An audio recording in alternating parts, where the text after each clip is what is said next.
Retired IPS अधिकारी श्री अनिल रतूड़ी 2017 से 2020 तक उत्तराखंड के डीजीपी पद पर रहे। रिटायर्ड होने के बाद उन्होंने अपनी पहली रचना भंवर लिखी। इस उपन्यास का विमोचन मई 2022 में देहरादून में माननीय मुख्यमंत्री पुष्कर सिंह धामी द्वारा किया गया था। पुस्तक की लोकप्रियता को देखते हुए तीसरे संस्करण की आवश्यकता हुई, जिसका विमोचन आज भोपाल हिंदी भवन में किया गया। कार्यक्रम में श्री मनोज श्रीवास्तव, डॉक्टर आनंद कुमार सिंह, सुश्री गौरी श्रीवास्तव, श्री विजय वाते और श्री गणेश खुकसाल ने अपना वक्तव्य दिया।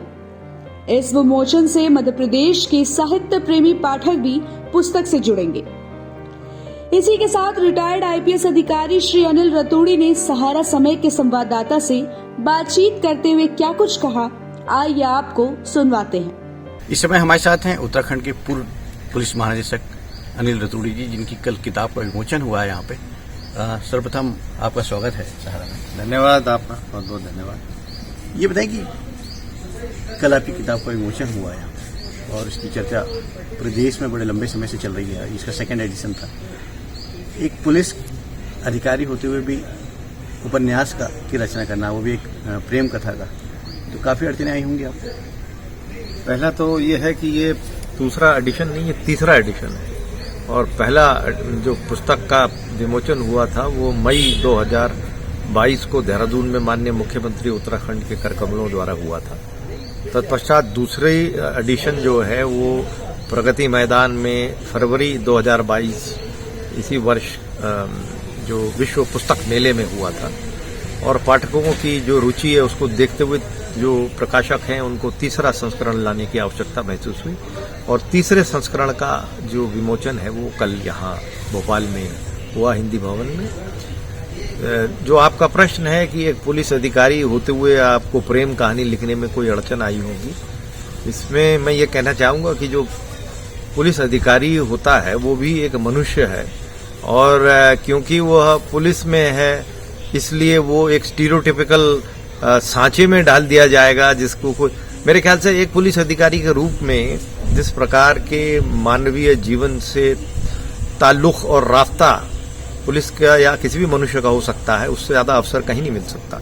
हम लोग प्रेम हो, चाहे वो पति पत्नी का झगड़ा हो, उनका प्रेम हो, प्रेमी प्रेमिकाओं के विषय हो, एक तरफे प्रेम के विषय हो, ऐसे बहुत सारे जो किस्से पुलिस के समक्ष आते हैं। तो और अगर जो विभिन्न प्रकार के जो मानवीय जो मुद्दे हैं मनुष्य मनुष्य के बीच के, वो यदि कोई बौद्धिक रूप से सक्षम है व्यक्ति तो पुलिस अधिकारी के रूप में उसको इतना अवसर मिलता है, तो मुझे इसमें कोई विरोधाभास या कोई ऐसी बात नहीं लगती कि कोई अपवाद है पुलिस अधिकारी द्वारा प्रेम कहानी लिखना। क्या लगता है कि जो वर्तमान दौर में साहित्य धीरे धीरे पतन की ओर जा रहा है, जो सस्ता साहित्य है वो सच्चे साहित्य पर हावी होता जा रहा है, किस ढंग से देखते हैं ऐसे समय में आपकी जो तीसरा एडिशन निकालना और उसकी लगातार मांग का बढ़ना, किस ढंग से महसूस कर रहे हैं? देखिए, आबादी बढ़ गई, मीन्स ऑफ कम्युनिकेशन बढ़ गए। पहले पुस्तक में ही केवल होता था और सारा वर्चुअल मीडिया, वर्चुअल वर्ल्ड में भी अब लिखाई पढ़ाई चल रही है। तो इस पूरे जो परिदृश्य है इसमें हर प्रकार के लोग होंगे, जिसको आप कह रहे पतन या पतित साहित्य ऐसे भी बहुत है, लेकिन इसी के बीच बहुत उदात्त साहित्य भी है और बहुत मैं कहूँगा ऐसा साहित्य है जो मनुष्य की आत्मीय उत्थान कर सकता है। तो ये सब हो रहा है, जैसे म्यूजिक होता है उसमें सब किस्म के आवाजें और ध्वनियाँ होती हैं, लेकिन जो संगीत है वो अपनी जगह अपन राग अपने आप आगे आ जाता है।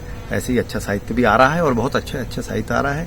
जहाँ तक हमारी पुस्तक की बात है, मैं काफ़ी अपने पाठकों का आभार व्यक्त करना चाहता हूँ कि उन्होंने मेरी पुस्तक को सराहा और उनको उसमें रुचि है, जिस कारणवश उसकी आवश्यकता महसूस होती रही और यह अभी 2 वर्ष भी पूरे नहीं हुई और तीसरा एडिशन निकल गया। अनिल जी, बहुत संक्षिप्त में बताएं कि ये भंवर में क्या खासियत है और क्यों पाठक इसको इतना पसंद कर रहे हैं, आपको क्या लगता है?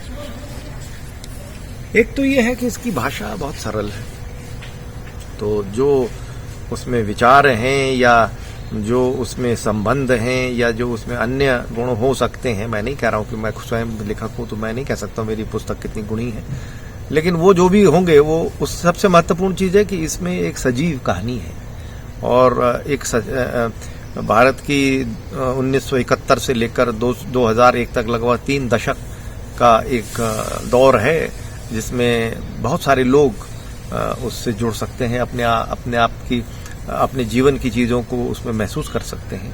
तो मेरे को लगता है कि ये रुचि इसीलिए ले रहे हैं क्योंकि उसमें उनको ऐसी कहानी लगती है जो मानवीय मूल्यों के आधार पर, मानवीय भावनाओं के आधार पर वो यथार्थ लगता है। इसी के साथ उत्तराखंड सरकार की अपर मुख्य सचिव और रिटायर्ड आईपीएस अधिकारी की श्री अनिल रतूड़ी की धर्म पत्नी राधा रतूड़ी ने सहारा समय के संवाददाता से बातचीत करते हुए क्या कुछ कहा, आइए आपको सुनवाते हैं। क्या वजह रही कि कल आपने जो है भोपाल को चयनित किया तीसरे एडिशन के लिए? ये आपने बहुत अच्छा सवाल पूछा क्योंकि बहुत सारे लोगों ने मुझसे यही पूछा है कि आपने भोपाल को क्यों चयनित किया। तो इसके पीछे कई कारण हैं। मुख्य कारण ये है कि मैं मध्य प्रदेश की बेटी हूँ। मेरे पिताजी जबलपुर के रहने वाले थे और मेरा काडर भी शुरू में जब आईएएस में मैं आई थी तो पहले मध्य प्रदेश अलॉट हुआ था। फिर जब हमारा विवाह हुआ उसके बाद मैं उत्तर प्रदेश काडर में चली गई क्योंकि अनिल रतूड़ी जी उत्तर प्रदेश में थे। दूसरा बिंदु था कि यहाँ मैं स्कूल में पढ़ी थी भोपाल में, सेंट जोसेफ्स कॉन्वेंट में। तो यहाँ मेरे बहुत सारे स्कूल के मित्र थे, तो वो लोग बहुत उत्साहित थे इस पुस्तक को लेके और वो लोग बार बार कहते थे कि आप लोग यहाँ पे एक चर्चा कराइए इनके अनिल जी की पुस्तक पे।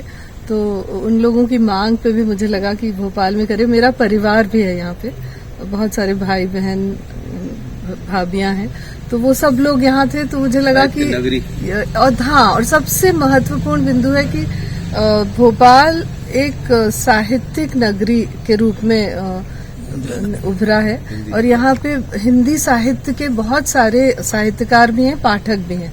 तो हम लोगों को लगा कि अगर यहाँ पे पुस्तक का विमोचन होगा तो मध्य प्रदेश के साहित्य प्रेमी पाठकों से ज्यादा अच्छे से ये पुस्तक जुड़ेगी। यानी अपने गृह राज्य में आप नहीं चाहते थे कि इसकी ज्यादा चर्चा हो। और राधा जी, एक और महत्वपूर्ण प्रश्न है कि चूंकि जब सरकारी सेवा में आप रहते हैं और खासतौर पर जब लेखक कोई होता है तो पत्नी को बहुत ज्यादा इफेक्ट होती है, क्योंकि जब आप लेखन करते हैं तो उसका प्रभाव जो है वो पत्नी में पड़ता है। और एक प्रेम कथा उन्होंने लिखी और एक उपन्यास लेखन माने समझे कि एक लंबा समय उन्होंने दिया हुआ, तो ऐसा लगता है कि जो आपका समय था वो कहीं न कहीं किताब के लिए गया होगा। एक्चुअली मेरा इसमें दृष्टिकोण बिल्कुल ही भिन्न है, क्योंकि ये पुस्तक अनिल जी जब लिख रहे थे तो वो मुझसे उसकी चर्चा करते रहते थे। तो एक एक चैप्टर लिख के फिर हम लोगों की चर्चा होती थी। तो इस पुस्तक के पूरे सृजन में और पूरे इतिहास में मैं भी साथ में जुड़ी हुई थी। तो मैंने पहले जब विमोचन हुआ था, माननीय मुख्यमंत्री जी आए थे 2022 में, उस कार्यक्रम में भी मैंने कहा था कि मुझे ऐसा लगता है कि ये हमारी एक तरह से संतान है ये पुस्तक।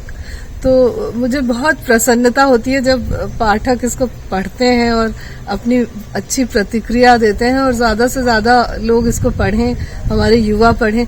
तो ये बहुत एक इंस्पिरेशनल नॉवेल है, ये प्रेरणादायक है। इसमें जो संस्कार और जिन मूल्यों की बात की गई है वो हमारी भविष्य की जो पीढ़ी है उसको दिशा दिखाने वाले हैं। तो मुझे बहुत खुशी होती है जब इस पुस्तक की बात होती है। राधा जी, चूंकि अब आप साहित्य की बात कर रही हैं, तो हम जब बचपन में जब पढ़ते थे तो प्रेमचंद को पढ़ते थे, हम जयशंकर प्रसाद को पढ़ते थे, तो जो रचना मिलती थी और वो कहीं न कहीं आज भी हमारे जीवन में हम उसको याद करते रहते हैं। तो जब इसका सृजन हुआ, जो कि आपने कहा कि जब सृजन के साथ ही आप हर अध्याय को आपने देखा और इसके प्रसव से लेकर के जब समाज के बीच आई तो चीजें आप देखी, क्या लगता है आपको कि जो अच्छा साहित्य है किस ढंग से समाज में बरकरार रहे, इसके लिए समाज को क्या करना चाहिए? ये बहुत आपका अच्छा और महत्वपूर्ण प्रश्न है। अच्छे साहित्य के लिए समाज को भी अच्छे साहित्य को पढ़ के अपनी प्रतिक्रिया देनी चाहिए। और जैसा आपने प्रेमचंद जी की बात की, बहुत सारे लोगों ने जो भंवर पढ़ी उन्होंने इनकी तुलना प्रेमचंद जी से करी, क्योंकि इनकी भाषा बहुत सरल है और जितनी सरल भाषा में लेखक लिखेगा उतने अधिक पाठकों से वो जुड़ जाएगा। तो अच्छा साहित्य समाज को एक आईना दिखा सकता है और एक बेहतर समाज सृजित करने की ओर हमें ले जा सकता है। आपके सीनियर थे भागीरथ प्रसाद, उनकी पत्नी थी, ये हैं वर्तमान में महरूसा परवेज, और उनकी बेटी भी इस समय आईपीएस है।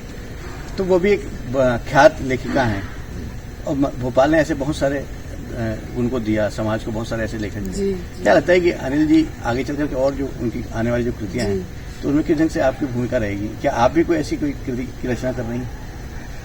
देखिए, अभी तो मैं सरकारी नौकरी में हूँ, तो अपनी नौकरी का ही बहुत ज्यादा समय उसमें देना पड़ता है।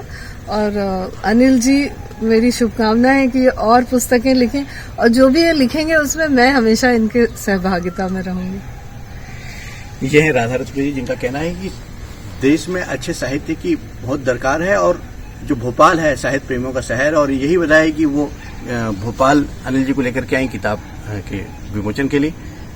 कैमरामैन मनोज बंसल के साथ कृष्ण मोहन झा, सहारा समय के लिए।